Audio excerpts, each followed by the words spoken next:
ऐसे gap fill नहीं होता। अगर सपोर्ट रेजिस्टेंस से मार्क करने से या सब इंसान मार्केट को एनालाइज कर लेते तो चीज़ें बहुत ईजी होती। Welcome to Nifty commentary session. ईफेब में क्या चल रहा है, क्या हो सकता है और क्या हुआ विथ एसएमसी कॉन्सेप्ट अब मैं समझाने वाला हूँ। बेसिकली हम लोग का ये फेब स्टार्ट हुआ था बजट डे के दिन।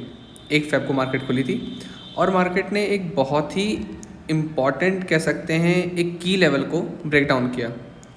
अब हालांकि ब्रेक डाउन ज़रूर किया लेकिन मार्केट वहाँ पे क्लोज़ नहीं कर पाई। ये था 1 फेब का दिन। 1 फेब का दिन में मार्केट अप्रॉक्स आपका यहाँ पे खुली 9:15 पे। 9:15 से मार्केट खुल के डाउन आके ऊपर क्लोज़ की है। ये थी एक एसएल हंटिंग। एक यहाँ पे इक्वल लोज थे पेंडिंग, वो एसएल हंट होके यहाँ पे कट गया। कटने के बाद अगले दिन मार्केट खुलता है। अगले दिन मार्केट खुलने के बाद वापस से स्ट्रेंथ दिखाने का ट्राई करता है। 2 तारीख मार्केट यहाँ स्टार्ट होता है, एक स्ट्रेंथ दिखाने का ट्राई करता है और अगले दिन होता है एक बहुत ही बड़ा गैप अप। अभी कह सकते हैं कि चाहे ये चीज़ सोची हुई थी चाहे नहीं थी या जो भी था, एक आपको मिलता है यहाँ पे एग्जैक्टली अप्रॉक्स 5% या उससे थोड़ा 4.98% का गैप अप। अभी गैप अप से क्या होता है, जब हम डे टाइम फ्रेम पे आते हैं तो हमको पता चलता है कि इस गैप अप की वजह से हमको एक स्विंग लो और एक स्विंग हाई मिल गया है। सिंपल सी बात। तो आपका स्विंग हाई बनेगा ये और स्विंग लो बनेगा ये।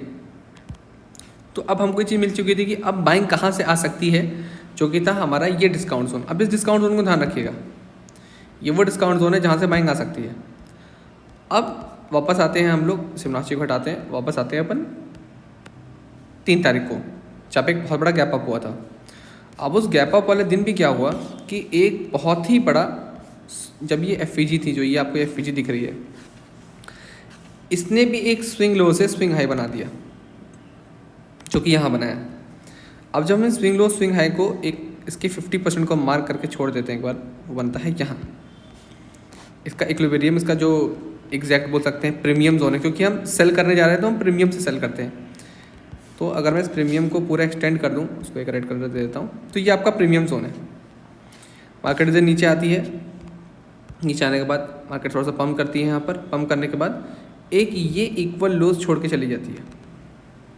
प्रीवियस डे लो भी कह सकते हैं, प्रीवियस डे लो हंट हुआ, हाई हंट होना चाहिए था, बट बेसिकली आप इस समय प्रीमियम जोन में नहीं है क्योंकि आपको सेल करना है। यहाँ पे एक swing high to swing low बना है, तो सेल करने के लिए भी आपको उस जगह भी तो जाना होगा। एक बार यहाँ पे डे लो हंट किया, डे लो हंट करने के बाद यहाँ से इस वाले एफईजी को सपोर्ट लेने के बाद यहाँ से मार्केट ऊपर गया। हमने इन 2 इक्वल हाइज को हंट किया। जब ये ट्रेड खत्म हुई तो फिर से डे हाई हंट हुआ। डे हाई हंट होने के बाद मार्केट वापस से इस वाले लो को भी हंट करके यहाँ बंद होता है। अब यहाँ पे काफ़ी लोग बेरिश थे इस दिन, ऑब्वियसली बात है भाई, 6 तारीख को मार्केट लग रहा था अब भाई गैप फिल हो जाएगा, गैप फिल हो जाएगा। ऐसे गैप फिल नहीं होता। अगर सपोर्ट रेजिस्टेंस से मार्क करने से या सब इंसान मार्केट को एनालाइज कर लेते तो चीज़ें बहुत ईजी होती। पर मार्केट ने यहाँ क्या किया, इस डे लो को ब्रीच किया और अगले 15, 30, 45 मिनट तक डाउनवर्ड डायरेक्शन दिखाया। पर ये डाउनवर्ड डायरेक्शन तुरंत बाय ऑफ हो गई और यहाँ पे इस एफईजी का सपोर्ट लेके मार्केट ने अपना, अगर भाई आपको मार्केट ने डे लो हंट किया तो डे हाई भी तो हंट करना पड़ेगा, या फिर एक स्विंग हाई भी तो हंट करना पड़ेगा। स्विंग हाई कहाँ था, ये रहा, ये लिक्विडिटी हंट हो गई।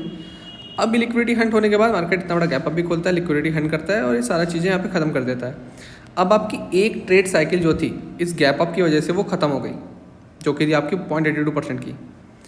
अब आप धीरे धीरे यहाँ से प्रीमियम जोन में जाने लगे। पर यहाँ पे क्या चक्कर बना, यहाँ पे एक प्रोफाइल बनी जिसको हम बोलते हैं एक्यूमुलेशन, मैनिपुलेशन और डिस्ट्रीब्यूशन। अब उस AMD प्रोफाइल का ये एफईजी था।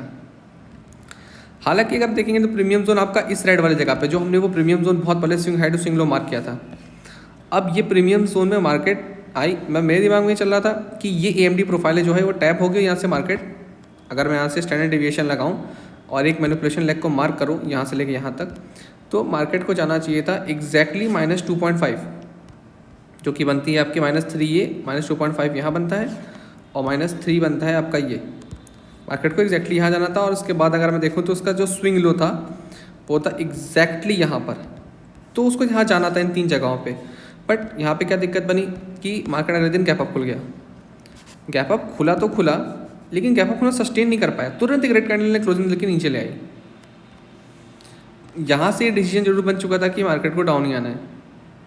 अब यहाँ मिलता है आपको एक वापस हल्का सा पुल बैक होके मार्केट साइडवेज होकर बन गई, अगले दिन गैप डाउन, फिर एक गैप डाउन, मार्केट ने फिर यहाँ पे आपको एक मौका और दिया। देखिए इतना बड़ा मूव कैप्चर करना एक बार में तो इम्पॉसिबल चीज़ है। अगर वो कह सकता है कि वो सीधे सीधे यहाँ से यहाँ कैप्चर कर लेगा तो वो देखिए नेक्स्ट टू इम्पॉसिबल चीज़ है, नहीं हो सकती, पॉसिबल ही नहीं है वो। अगर जब तक आपके फ्यूचर होल्डिंग वाले बंदे ना हो, ऑप्शंस पे चीज़ पॉसिबल नहीं, प्रीमियम गलेगा, आपको चीज़ें समझ नहीं आएंगी, XYZ होगा, लेकिन हम उसको तोड़ जरूर पकड़ सकते थे। आपको ये मौका यहाँ मिलता, एक FVG टैप करके मार्केट फिर गैप डाउन खुली, गैप डाउन खुलने के बाद ये जो ग्रे जोन है, जो ग्रीन जोन है, ये आपका वो डिस्काउंट जोन है जो हमने डे टाइम फ्रेम पे मार्क किया था।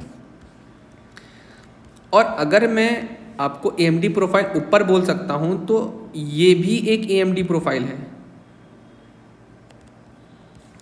जो मार्केट के आने वाले टारगेट आपको इस तरीके से बता रही कि पहले -1 तो ये रहा, -2 ये रहा और -3 ये रहा। अब आपको आने वाले टाइम में इन दो जगहों पे जाना है जो कि 27,247 और 28,149, आपको यहाँ तक जाना है, पर सीधे नहीं जाना है। अब आप बैठे हैं एक डिस्काउंट जोन में, ध्यान रखिएगा ये डिस्काउंट जोन है जो कि मैं बता दूं ये भी ब्रीच होने वाला है कुछ जल्द ही। ये आपका डिस्काउंट जोन में भी यहाँ पे आपको इक्वल लो बन चुके हैं। वापस आते एक बार 15 मिनट पे, आने वाले बाकी दिनों में भी क्या हुआ, अब मार्केट जब पहली बार डिस्काउंट जोन में आई, इस जगह पे डिस्काउंट जोन में जब आती है सेलिंग करके थोड़ा साइडवेज, फिर देखिए ये सेम प्रोफाइल वापस बनी है, फिर एक एक्यूमुलेशन, मैनिपुलेशन के बाद ये रहा FVG टैप, फिर ये आया आपका ये एक तरफा डिस्ट्रीब्यूशन जो 16 फरवरी को आया था मंडे के दिन पे, वो है एक तरफा। ट्यूसडे निफ्टी की एक्सपायरी दिन फिर से सेम कॉन्सेप्ट, फिर मार्केट गैप डाउन खुलता है लेकिन वापस अपना FVG सपोर्ट लेके, क्योंकि अब डिस्काउंट जोन के अब जस्ट छू के वापस आए हैं। और जब हम वापस इस जगह पे आते हैं फिर हम एक FVG को टाइप करते हैं, डाउन आते हैं, फिर हम ऊपर जाते हैं, फिर एक अप एक डाउन, फिर यहाँ पे एक बहुत अच्छा सेलिंग मोमेंटम आता है ट्यूसडे के दिन, फिर वापस से वेडनेसडे के दिन डाउन आते हैं, फिर सेम FVG के सपोर्ट लेके एक लो की लिक्विडिटी, ये लो अगर आप देखें इस लो को हमने हंट किया है, इस लो को हंट करके वापस से एक FVG टैप करके, IFVG थी, एक IFVG को टैप करके इस जगह से हम लोग वापस से एक बाइंग मोमेंटम दिखाते हैं जो आपका लंबा चौड़ा चलता है 19 फरवरी तक। अब 19 फरवरी को क्या हुआ, अब चाहे ये थोड़ा न्यूज़ फैक्टर था बाहर के जियोपॉलिटिकल, या कह सकते हैं कि आपने एक ट्रेड साइकिल फिर से ख़त्म कर दी थी जो आपने वीक लो से स्टार्ट की थी, पहले हमने वीक हाई हंट नहीं किया है। यहाँ पर आता है एक और बहुत बड़ा फॉल। अब ये जो पूरा फॉल था, मे बी मार्केट पे इनफ लिक्विडिटी नहीं थी तो लिक्विडिटी लेने वापस नीचे जा रहा था, वो लेने गया, यहाँ पे एक सेलिंग का ट्रेड बहुत अच्छा मिला, उसके बाद अगले दिन एक छोटी सी बाइंग गई और मार्केट यहाँ पे पॉज हो चुका है।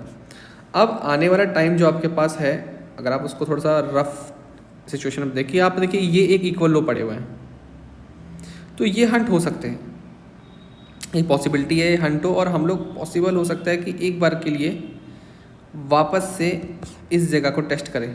उसका रीज़न बताता हूँ मैं क्यों। वही सेम AMD प्रोफाइल यहाँ बन गई, ये वाली जगह बनती है आपकी एक्यूमुलेशन,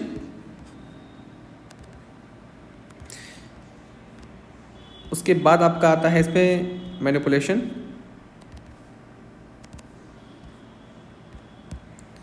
और उसके बाद अगर मैं सेम स्टैंडर्ड डेविएशन लगाता हूँ swing low to swing high, तो आपको पता चलेगा -1 यहाँ पे आ रहा है, -2 यहाँ पे आ रहा है, -2.5 यहाँ कहीं बनेगा, और यहाँ पे एक लेफ्ट साइड पे एक IFVG है। तो अगर हम लोग वापस डाउनवर्ड डायरेक्शन में मूव करते हैं तो आपको ये एक सपोर्ट का रोल करेगा जो कि आपका ये जगह होगी। मार्केट में सपोर्ट की मैं बात कर रहा हूँ, सपोर्ट रेजिस्टेंस की बात नहीं कर रहा हूँ, बट स्टिल आपको जो मेन जगह जाना है, जो आपका मेन ट्रेड होना चाहिए आने वाले कह सकते हैं 3 महीने के लिए, वो आपका यही स्टैंडर्ड डेविएशन है 27,247, जो आपने डे टाइम फ्रेम पे स्टार्ट किया था, जो ट्रेड डे टाइम फ्रेम पे जा रहा है, जो आपका आने वाले कुछ महीने आपको बताएगा क्या कर सकता है। हो सकता है ये सब होने में मार्च लग जाए, बट ये वो टाइम है जब आप अपने अच्छे स्टॉक्स को खोजें, आप बेटर ट्रेड्स खोजें, संभल के ट्रेड ले भाई, सिर्फ सपोर्ट रेजिस्टेंस को हेल्प ना ले। मानता हूँ सपोर्ट रेजिस्टेंस बहुत ज़रूरी चीज़ है, तो आपको उसके साथ थोड़े SMC कॉन्सेप्ट और FVG, premium zone, discount zone, ये बेसिक्स हैं, ये बेसिक्स आपके पास होने ही चाहिए। अगर ये बेसिक्स नहीं होंगे तो आपको इशू होगा। और हमेशा बहुत सेफ ट्रेड रही जाइए, बहुत सेफ ट्रेड्स लीजिए। जियोपॉलिटिकल इश्यूज़ कुछ भी हो सकते हैं, कभी भी हो सकते हैं, सेफ प्लानिंग करिए। पर हाँ, ये वो टाइम है, अगर आपने अभी ये सही प्लानिंग कर दी, आने वाले कुछ टाइम में आपको आने वाले 6 से 10 महीने में आपको ये बता सकता हूँ कि बहुत अच्छे जा सकते हैं अगर सही प्लान कर लिया तो। हम लोग इस समय मत बोलिएगा वापस से डिस्काउंट जोन के अंदर ही बैठे हैं, तो ज़्यादा पैनिक नहीं होना है, बट हाँ जियो पोलिटिकल इशू से बहुत केयरफुल रहना है। बाकी ट्रेड सेफ, आपका कैपिटल है, दूसरे के भरोसे मत लगाइए, खुद एनालाइज करिए। मेरी चीज़ें अगर आपकी चीज़ें मैच कर रही हैं तो इट्स गुड, अगर नहीं कर रही हैं तो भी आप सही हैं। Trade safe, save your capital and keep trading.